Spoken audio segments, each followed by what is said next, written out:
warahmatullahi wabarakatuh. Kami dari kelompok 5 beranggotakan Nama saya Ahmad Saubari. Nama saya Asnia.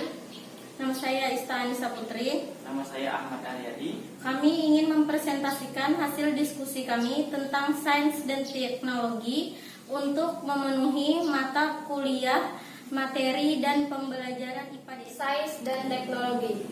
Pengenalan bioteknologi sederhana. Bioteknologi berasal dari kata bios yang berarti hidup. Sehingga bioteknologi dapat didefinisikan sebagai penggunaan organisme untuk memecahkan suatu masalah atau untuk menghasilkan produk yang berguna. A. Pemanfaatan mikroorganisme dalam pembuatan makanan. Terdapat beberapa jenis makanan dan minuman yang merupakan hasil dari proses fermentasi seperti 1. Kecap, 2. Tempe, 3. Oncom, 4. Tape, dan 5. Minuman anggur. Pengelolaan sampah. Sampah adalah sisa bahan berupa bahan organik dan non-organik yang sudah tidak terpakai dalam kegiatan sehari-hari. Sampah organik bermanfaat bagi tanaman jika dijadikan kompos, sedangkan anorganik dapat juga memiliki nilai ekonomis dan bermanfaat dalam kehidupan bila dikelola dengan baik. Terdapat 2 jenis pengelolaan sampah, yaitu dengan daur ulang adalah suatu teknik pengolahan sampah padat seperti pengelompokan botol-botol bekas, kertas yang tidak terpakai, logam bekas, plastik, dan serutan kayu. 2. Pengomposan. Pengomposan adalah proses di mana bahan organik mengalami penguraian secara biologis, khususnya oleh mikroba-mikroba yang memanfaatkan sumber sebagai sumber energi. Adapun prosesan pengomposan terbagi 2, yaitu mikroorganisme yang berperan dalam pengomposan. Yang terlihat dalam proses pengomposan adalah dari kelompok bakteri dan jamur. 2. Proses pengomposan, di mana adanya perubahan yang terjadi pada bahan organik menjadi humus yang siap pakai, sehingga pupuk bagi tanaman. Prosesnya terbagi menjadi 2 juga, alami dan buatan. Tahap pengomposan terbagi menjadi 8. Yang pertama, memilih sampah. 2. Pengecil ukuran. 3. Penyusun tumpukan. 4. Pembalikan sampah. 5. Penyiraman. 6. Pematangan. 7. Penyaringan. Dan 8. Pengemasan dan penyimpanan.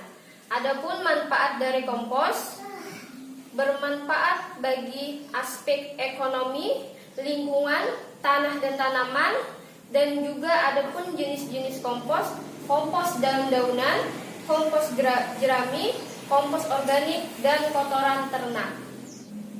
C. Manfaat sampah. 1. Penghemat sumber daya alam adalah salah satunya pengelolaan sampah melalui proses daur ulang agar dapat menghemat penggunaan sumber daya alam.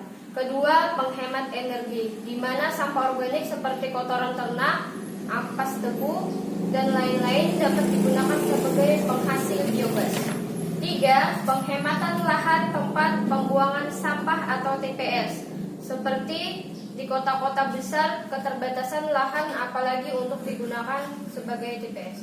4. Lingkungan asri, bersih, sehat, dan nyaman. Jika sampah tidak dikelola dengan baik, dapat menyebabkan perkotaan yang tidak sehat. D. Bencana yang dapat ditimbulkan oleh sampah, yaitu longsor dan tumpukan sampah, sumber penyakit, pencemaran lingkungan, dan bencana banjir. Cara memanfaatkan energi dari alam. Banyak energi dari alam sekitar kita yang dapat dimanfaatkan. Apakah energi itu dari biomasa, angin, air, fosil, dan batuan nuklir? Semuanya usaha dapat memanfaatkan kandungan energi yang ada di alam untuk kesejahteraan manusia, hewan, dan tumbuhan. A. Pembangkit tenaga dari energi angin. Karakteristik energi dari angin dapat mentransformasikan outputnya sebagai energi listrik. Yang pertama, sistem baterai. transformasi mekanik, sistem konversi hidrogen dan oksigen, sistem pemakaian langsung. B. Pembangkit tenaga dari air, penyimpanan energi potensial termasuk salah satu bentuk penyimpanan energi kono diantaranya adalah pegas, batang porsi, sistem pemberat dan kloridina termampat. Bendungan atau waduk merupakan bentuk penyimpanan energi listrik untuk pengairan dan kelestarian lingkungan. Sistem ini merupakan sistem penyimpanan energi berat massa jika pada suatu ketinggian terdapat volume air yang demikian besar, maka bendungan air tersebut dapat dimanfaatkan sebagai sumber energi. Adapun rumusnya sebagai berikut. Energi secara umum dikelompokkan menjadi dua bagian, yaitu A. Energi celestial atau energi perolehan merupakan energi yang mencapai bumi dari luar angkasa, yang termasuk energi perolehan diantaranya adalah energi surya, energi bulan, elektromagnetik, energi partikel, energi gravitasional dari bulan, planet, dan bintang, energi potensial meteor yang sedang memasuki bumi. B. Energi modal, energi yang telah ada dalam bumi, diantaranya adalah 1. Sumber energi alam, 2. Sumber energi panas bumi atau geotermal. C. Konversi energi nuklir. Pada reaksi nuklir, energi dikeluarkan per reaksi adalah cukup bisa besar sehingga pengkonversian massa tersebut secara aktual dapat dideteksi. Massa sebuah inti atom adalah lebih kecil dari massa partikel atau nukleon individual yang membentuknya. Pelestarian dan pemeliharaan berbagai cara pemanfaatan energi harus memperhatikan dampak terhadap lingkungan penggunaan yang berlebihan dan tidak memperhatikan pelestarian serta pemeliharaan yang seimbang.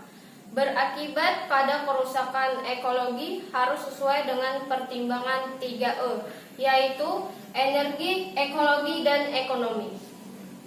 Beberapa dampak energi dapat menimbulkan pengaruh dampak lingkungan, yaitu sebagai berikut. 1. Emisi dan instalasi. 2. Polusi termal. 3. Polusi sampah padat. Demikian hasil presentasi kami. Kurang lebihnya kami mohon maaf. Kami akhiri dengan satu pantun. Kembang setaman dibuat sasak, Cantik warnanya di saat pagi. Kalau lingkungan menjadi rusak, manusia juga yang akan rugi. wassalamualaikum warahmatullahi wabarakatuh.